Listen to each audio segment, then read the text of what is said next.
What's up, everybody? Captain here from Flocker Knockers Coffee Company. I want to welcome you to the Coffee Up Podcast. Today, we are going to do a review over the 2023 Kentucky Cow Elk hunting. So, if anybody knows, to get drawn for elk in Kentucky, it's like winning the lottery. So every year for the last 15 years plus, a buddy of mine and myself have been putting in for these elk drawings, and my buddy got lucky enough to get drawn, so I got to go with him. That was our agreement we had, and it's a tough hunt to get drawn for. You just apply for it on Kentucky Fish and Wildlife's website for the ticket to be drawn. The good thing is the money that you do put into it doesn't go to waste. It'll go back into the conservation for the elk population in Kentucky. They've done a lot. They've reintroduced the elk probably back in the 90s, late 90s or so. Started, I can't remember exactly when they're starting to allow people to hunt the elk. I know I've been putting in for 15 years. Some people have been putting in for 20. So, yeah, it's a tough hunt to get drawn for. Kentucky has one of the best elk populations east of the Mississippi, if anybody knows that. We have a lot of states that we ship our elk to on the eastern parts of the Mississippi. We've got roughly the herd, I think, was estimated before the season right around 10,000 elk or so in Kentucky right now. It's an okay herd, as long as if everybody knows that, but it's nothing like you get out west. Now, on for the review of this hunt. It was a very challenging hunt. It was 6 days, 5 nights over in eastern Kentucky in some cold country. We got drawn for Unit 3 is where we were hunting at. Look that up on Kentucky Fish and Wildlife's website. It breaks down the map. We were in Leslie County and Perry County. So, I'm telling you, this hunt was different. You've got to really be physically in shape for it. But also, you had to be mentally prepared for this type of hunt. We camped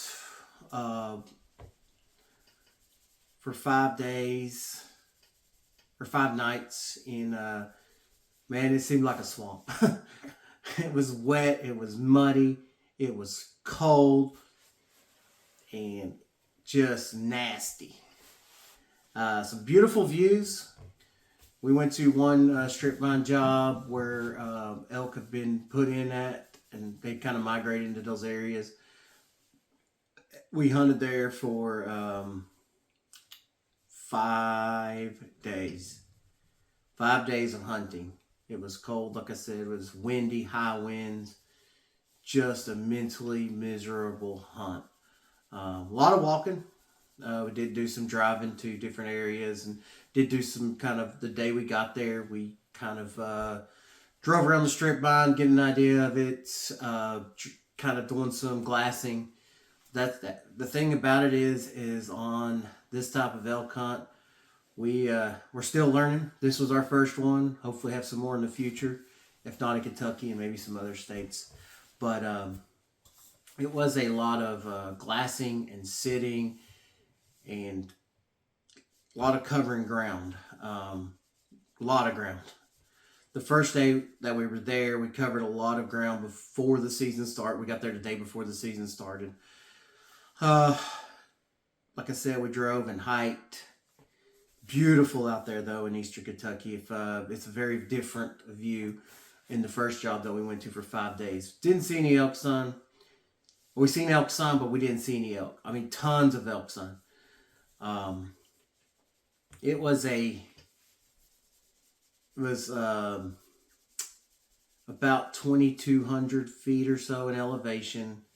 We were up on top of the peaks. We climb up and get some glassing in.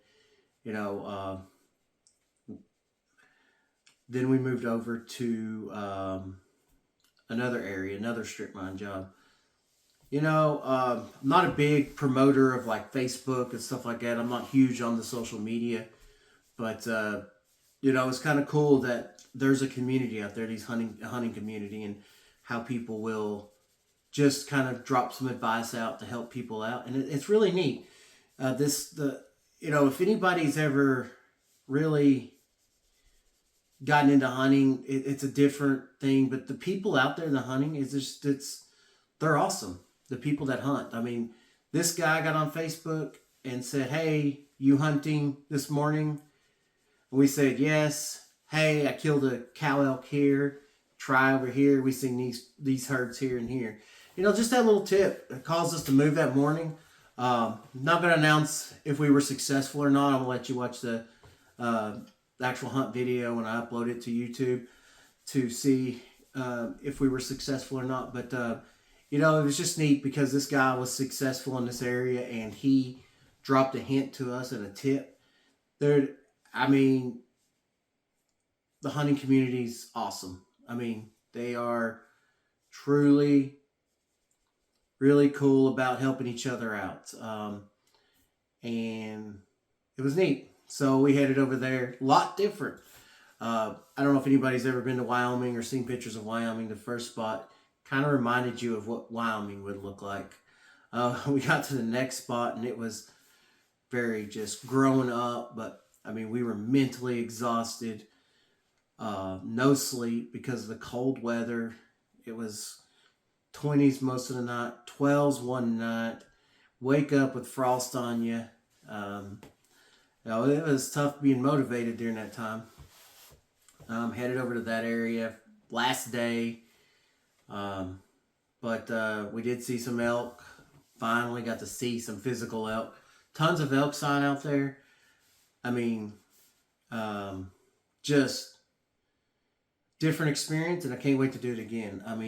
It's funny how when you're just pushing your body to a physical and your mind to mental beyond a point that you think you would break, and how it hurts and challenging at the moment. But then when you look back, it's like you have so much energy and it's so happy. And, that's kind of what happened. There was a lot of stress on this hunt. It was a very stressful hunt because of the type of tag it is. We didn't,